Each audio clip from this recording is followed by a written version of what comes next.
જય શ્રી રામ વાલા વિદ્યાર્થી મિત્રો, ફરી એકવાર સ્વાગત છે આપ સર્વેનું આપણી પોતાની YouTube ચેનલ એટલે કે દરજી સર કેમિસ્ટ્રી.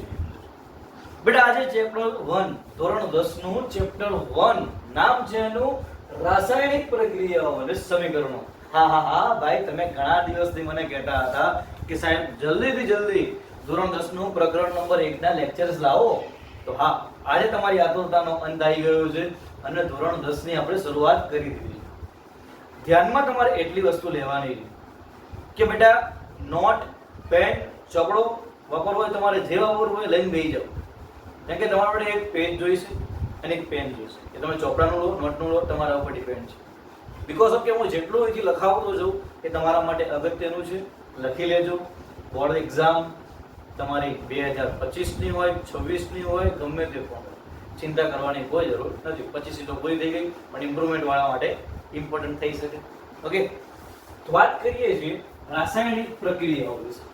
હવે રાસાયણિક પ્રક્રિયાઓ જે છે તો રોજિંદા જીવનમાં સમજો કે રોજિંદા જીવનમાં રોજબરોજમાં આપણે કઈ રાસાયણિક પ્રક્રિયાઓ જોઈએ છીએ. આવો પહેલો પ્રશ્ન પૂછી શકે 2 માર્કની અંદર કે રોજિંદા જીવનમાં જોવા મળતી રાસાયણિક પ્રક્રિયાઓ જણાવો. તો ચલો, મારો પહેલો જ મુદ્દો અહીંયા આગળ એક જ છે, રોજિંદા જીવનમાં જોવા મળતી રાસાયણિક પ્રક્રિયાઓ. રોજિંદા જીવનમાં જોવા મળતી રાસાયણિક પ્રક્રિયાઓ.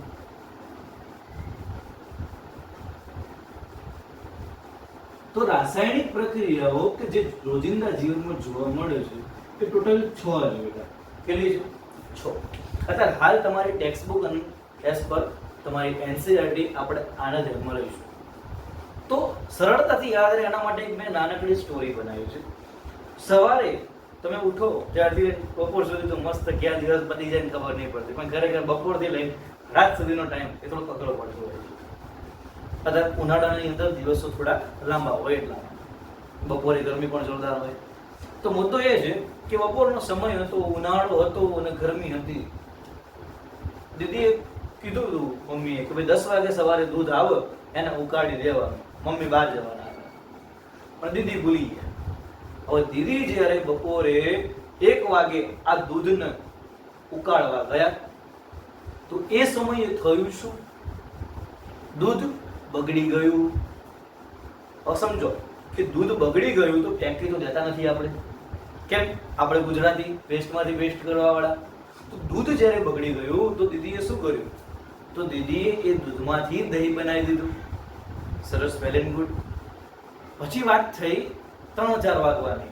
3-4 વાગે એટલે અત્યારે શું કે પેલી દ્રાક્ષ આવતી હોય અને દ્રાક્ષને આપણે છૂટી પાડીને મસ્ત એવું વાડકા મૂકી દઈએ ફ્રીજમાં, ઠંડી થાય એટલે ખાવાની મજા આવે. પણ 2 દિવસથી મૂકી દીધું તો દ્રાક્ષ તો પાકી થઈ ગઈ, પાકી ગઈ. આપણે એને કહીએ દ્રાક્ષનું આથવણ થવું. દ્રાક્ષ ખાઈ શક્યા નહીં. પણ દ્રાક્ષ ખાઈ શક્યા નહીં, બપોરે સાંજે નાસ્તો ના કર્યો, ગરમીમાં નાસ્તો કરો ગમે નહીં એટલે ભૂખ જોરદાર લાગી હતી. અને 7 વાગે જ્યારે ખોરાક રંધાવાનો ચાલુ થયો સાંજે, ત્યારે એટલી આતુરતા હતી કે ભાઈ હા આજે ભાજી પાવ બને છે, મસ્ત એવું અમે ખાઈશું. અને જ્યારે ખોરાક રંધાઈ ગયો પછી તમે 8-8:30 વાગે તારક મહેતા જતા મસ્ત એવો ખોરાકને ખાવા બેઠા છો. ખોરાક ખાઈએ એટલે ખોરાકનું આપણા શરીરમાં પાચન થાય અને પછી સૂઈ જઈએ તો જેમ મારે જેમ થોડું પેટ એવું વધારે હોય તો શું થાય? પેટ ઊંચું થાય, નીચું થાય, ઊંચું થાય, નીચું થાય. કેમ થાય? શ્વસન ક્રિયાના કારણે. અને એવી જ રીતે સવારે મમ્મી બૂમ પાડે ને આપણે ઉતાવળમાં નીકળીએ અને ઘરના ઝાંપા ઉપર ચડાઈ અને અહીંયા બધું ચોંટી જાય હાથ ઉપર, એ શું હોય? કાટ લાગે. બસ આ જે આપણે રોજિંદા જીવનમાં જોવા મળતી રાસાયણિક પ્રક્રિયાઓ આપણને પૂછે છે તો રોજિંદા જીવનમાં ક્યાં ક્યાં આપણે રાસાયણિક પ્રક્રિયાઓ જોઈ એ મેં તમને એક વર્ણન વાર્તા થકી સમજાવ્યું. પણ પરીક્ષાની અંદર આપણે કેવી રીતે લખી શકીએ? તો સૌથી પહેલો કિસ્સો કે દીદી જ્યારે દૂધ ગરમ કરતા ત્યારે દૂધનું બગડી ગયું. તો મુદ્દો પહેલો લખીશ હું અહીંયા બેઠા કે દૂધનું બગડી ગયું. પણ હું શોર્ટકટ એટલા માટે લખાવું છું કે દૂધનું બગડી ગયું. હવે દૂધમાંથી જ બીજો મુદ્દો બન્યો છે બેટા, દૂધમાંથી દહીં બને. એટલે આપણા 2 મુદ્દા અહીંયા રેડી થઈ ગયા. પહેલો મુદ્દો બેટા તમે શું લખશો બેટા?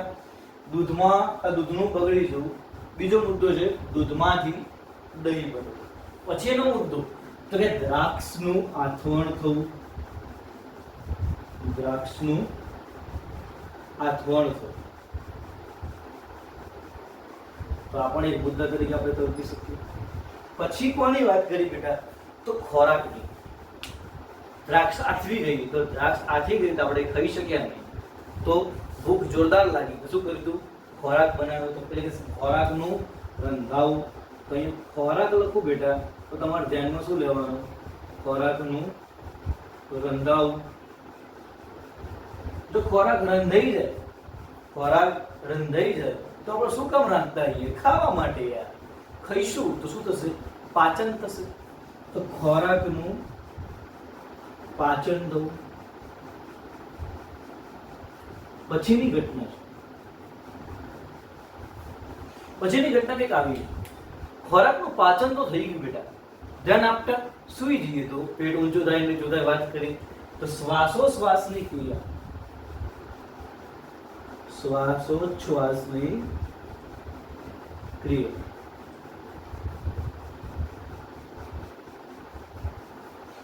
શ્વાસોશ્વાસની જે ક્રિયા છે બેટા એ જનરલી તમે ક્રિએટ કરી શકો. કેમ? શ્વાસોચ્છ્વાસ આપણે કેમ બોલીએ છીએ? શ્વાસ ઇનહેલ એટલે શ્વાસ અંદર લઈ રહ્યા છીએ આપણે, અને ઉચ્છ્વાસ સ્વરૂપે બહાર પણ કાઢી રહ્યા છીએ. એટલે અંદર લઈએ છીએ, બહાર કાઢીએ છીએ, એટલે એને શ્વાસોશ્વાસ કહેવાય. ક્લિયર? તો આ એક મુદ્દો સમજવો જરૂરી છે બેટા. છેલ્લો મુદ્દો છે કે જેનું નામ છે લોખંડને કાટ લાગવું. લોખંડને કાટ લાગવું. આ લોખંડને કાટ લાગવો આપણો છેલ્લો મુદ્દો અહીંયા થઈ.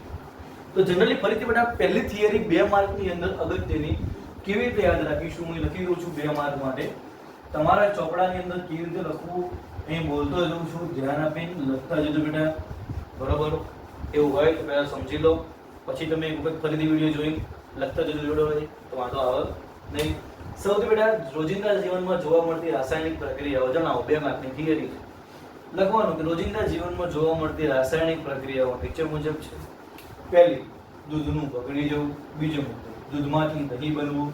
પછી દ્રાક્ષનું આથવણ, ખોરાક રંધાવો, ખોરાકનું પાચન થવું, શ્વાસોશ્વાસની ક્રિયા અને લોખંડને કાટ લાગવું. જી હા બેટા, કે ધોરણ 10 ની અંદર તમારા માટે અગત્યના જેટલી પણ થિયરીઓ છે એ દરેકે દરેક થિયરીઓનો સમાવેશ આપણા લેક્ચર્સની અંદર આપણે કરીશું.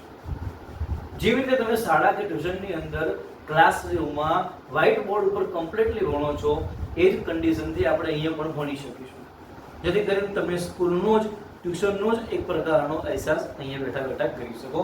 જો કોઈ વિદ્યાર્થી મિત્ર ટ્યુશન જઈ શકતો નથી આર્થિક પરિસ્થિતિના કારણે તો સંપૂર્ણપણે ફ્રી બેટા અહીંથી હું તમને વિડીયો પ્રોવાઈડ કરીશું. આ થઈ ગઈ બેટા પહેલી થિયરી. હવે વાત કરવી છે કે રાસાયણિક પ્રક્રિયાઓ અને સમીકરણો એકચ્યુઅલીમાં શું છે. મારે એક અહીંયા આગળ હું તમને સમજાવવા પૂરતું લખું છું કે a + b અહીં તીર કરું છું અને આ લખું છું c + d. સમજો કે a + b એટલે શું છે અને c + d એટલે શું છે અને વચ્ચેનું તીર શું છે. તો બેટા આ એક ફોર્મેટ છે શેનું? રાસાયણિક સમીકરણો. અને રાસાયણિક સમીકરણ કોનું હોય? તો કે રાસાયણિક પ્રક્રિયાનું હોય. જી હા, તમને ઘડીએ પડી આ બધું શબ્દોમાં કન્ફ્યુઝન થતું હશે કે સાહેબ એકચ્યુઅલીમાં રાસાયણિક પ્રક્રિયા અલગ છે અને સમીકરણ અલગ છે કે બંને એક જ છે? જો બંને એક જ છે તો કેવી રીતે છે? આવા બધા ઘણા બધા પ્રશ્નો તમારા મગજમાં અટવાતા હશે, પરંતુ આજના લેક્ચર પછી તમારા મગજમાં બધા પ્રશ્નો અટવાશે નહીં. જોઈએ બેટા કે આ એક રાસાયણિક સમીકરણનું ફોર્મેટ લીધું છે મેં. રાસાયણિક સમીકરણ કેવું હોય? કોઈ આપણને એમ પૂછે કે કેવું હોય ભાઈ? હમણાં એક આવ્યું હતું કે લાલ પીળી લાઈટો કરો, લાજડો મારે જોવો છે, લાંબો છે કે ટૂંગો છે પણ લાજડો મારે જોવો છે. બસ હા, એના જેવી જ કંઈક વાત છે કે સાહેબ રાસાયણિક સમીકરણ એકચ્યુઅલીમાં કેવું છે એમાં જોવું. તો આ રાસાયણિક સમીકરણની છોકરાઓ વાત કરું છું. તો આ તીરની ડાબી બાજુએ જે પણ કોઈ હોય એને કહેવાય પ્રક્રિયકો. શું કહેવાય બેટા? પ્રક્રિયકો. ખાસ ધ્યાન રાખો, તીરથી ડાબી સાઈડ કોણ હશે? પ્રક્રિયકો હશે. તો તીરથી જમણી બાજુ તીરથી જમણી બાજુ બેટા નિપજ હોય છે. તીરની જમણી બાજુ શું હશે? નિપજ હોય છે. ક્લિયર છે? તો આ તીર શું કહેવા માંગે છે? તો તીરના માટેની જે વાત કરવી છે તો એને બોલાય શું, એનો અર્થ શું થાય એ આપણે જાણવું એકદમ અગત્યનું બની જાય છે. તો તીરનો બોલાય બેટા is gives to. આનો અર્થ થાય આપે છે. સાહેબ શું આપે છે? નોટ આપે, પેન આપે, પેન્સિલ આપે, રબર આપે, સંચો આપે. શું આપે? દરજી સર આપશે ને તમને બોર્ડમાં માર્ક આપશે. કેવા આપશે? સર્વશ્રેષ્ઠ આપશે. પણ એના માટે કરવાનું શું કે જોડાયેલા રહેવાનું. હવે મુદ્દો એ છે બેટા કે આ જે સમીકરણ છે તમારે બોલવું છે. વટ પાડવો ક્લાસની અંદર. આ વટ કેમનો પડે બેટા?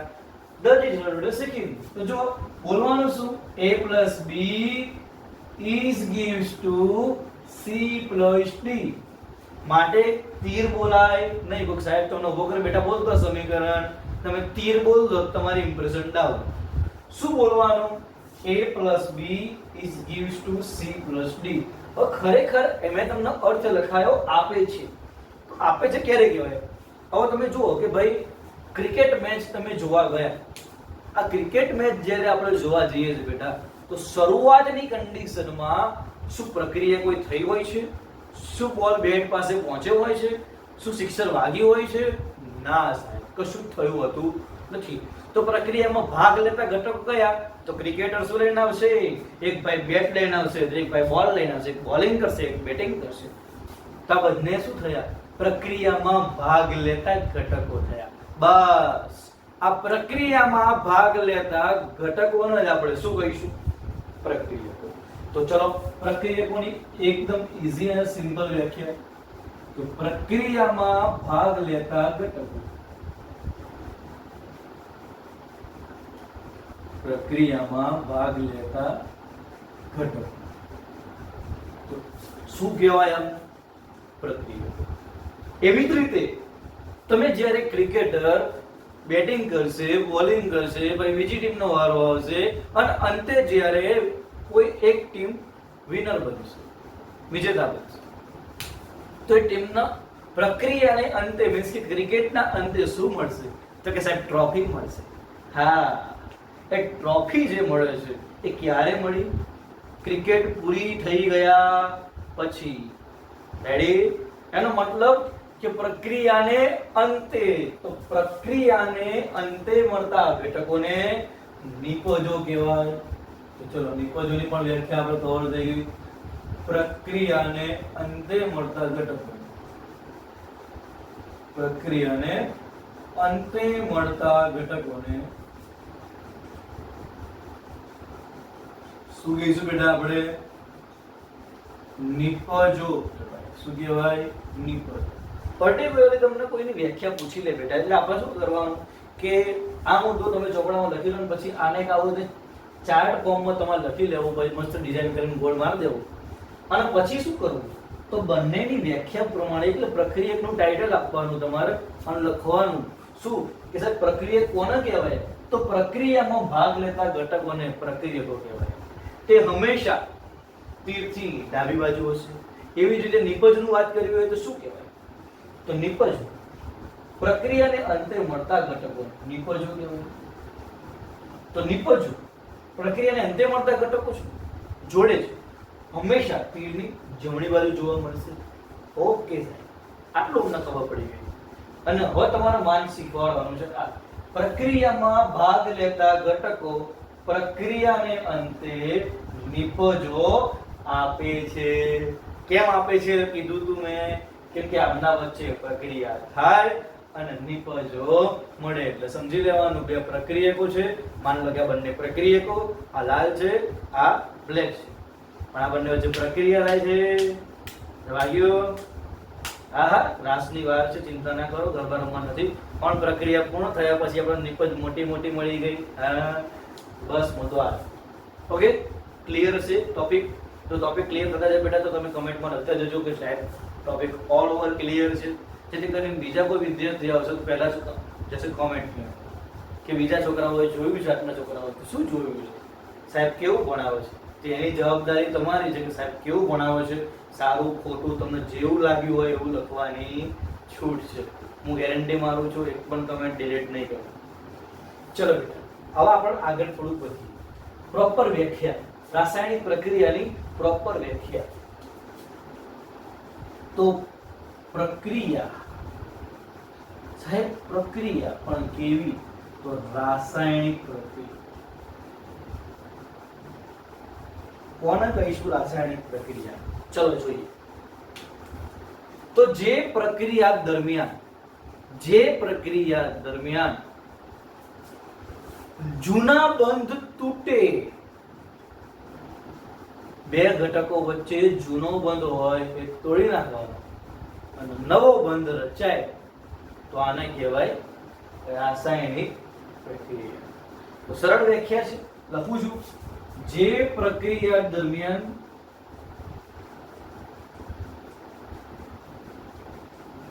મારી જોડે બેટા જોડે ઘરે બેઠા પણ બોલતા જજો. જે પ્રક્રિયા દરમિયાન જૂના બંધ તૂટે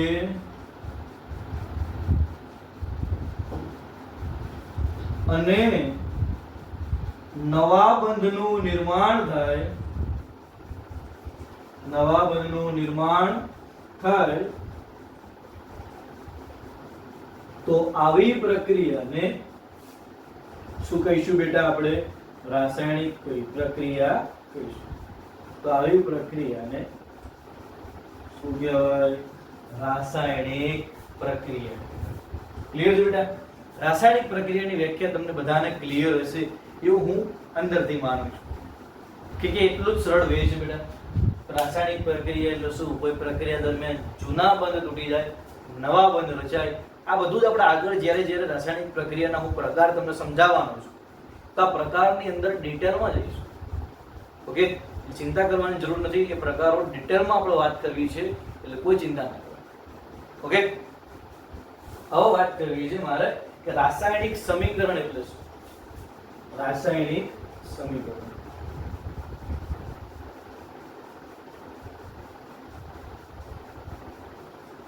તો ચલો રાસાયણિક સમીકરણ વિશેની ચર્ચા કરીએ.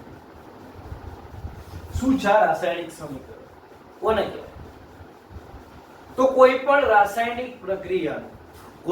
રાસાયણિક પ્રક્રિયાના શાબ્દિક વર્ણનને સૂત્ર કે સંજ્ઞા દ્વારા બોલવાનું છે. ફરીથી અહીં સુધી કોઈ પણ પ્રક્રિયાના શાબ્દિક વર્ણનને, કોઈ પણ રાસાયણિક પ્રક્રિયાના શાબ્દિક વર્ણનને સૂત્ર કે સંજ્ઞાની મદદથી ટૂંકમાં અથવા તો સંક્ષિપ્તમાં દર્શાવતા રાસાયણિક સમીકરણ મળે છે. તો હું લખું છું વ્યાખ્યા બેટા સરળતાથી 4 મુદ્દામાં લખાવું છું. તમે તમારા ઝોપડામાં વ્યવસ્થિત એક જ લાઈનમાં લખજો. હું 4 મુદ્દા એટલે કરું છું તમને યાદ રહી જાય. કોઈ પણ રાસાયણિક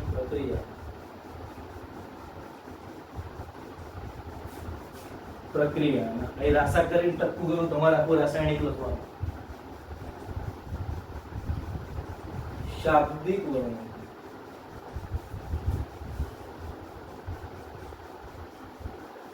પહેલા મુદ્દો થઈ ગયો, એક લાઈન થઈ ગઈ. સૂત્ર કે સંજ્ઞા દ્વારા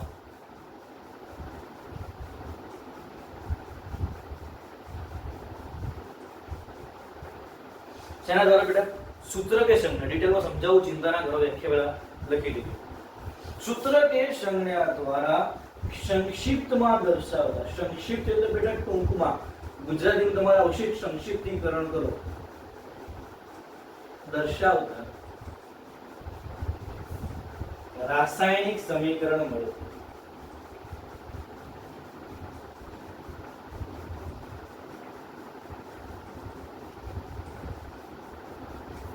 ક્લિયર છે બેટા? પાકું? ડન? આજના દરેક મુદ્દા તમને એક વખત ક્લિયર હશે એવું હું માનું. શું છે આ સૂત્ર અને સંજ્ઞા? બેટા કોઈ પણ તત્વો હોય, જેમ કે લઈ લો સોડિયમ છે, પોટેશિયમ છે, એલ્યુમિનિયમ, મેગ્નેશિયમ, આ તત્વો હોય તો એનું સંજ્ઞા હોય. તત્વોની શું હોય બેટા? સંજ્ઞા હોય. તો સૂત્ર સાહેબ શું? Carbon dioxide. CO2 જેમાં એક કરતાં વધારે તત્વો આવતા હોય એવા સંયોજનના અણુઓ, તમે ધોરણ 9 ની અંદર ભણીને સંયોજનનો અણુ, બરાબર, એવા સંયોજનના અણુઓ કે જેમાં સૂત્ર હશે. શું હશે? સૂત્ર. જ્યારે એક કરતાં વધારે તત્વો એક જોડે ભેગા મળીને સંયોજન બનાવે છે તો એનું શું બન્યું કહેવાય? સૂત્ર.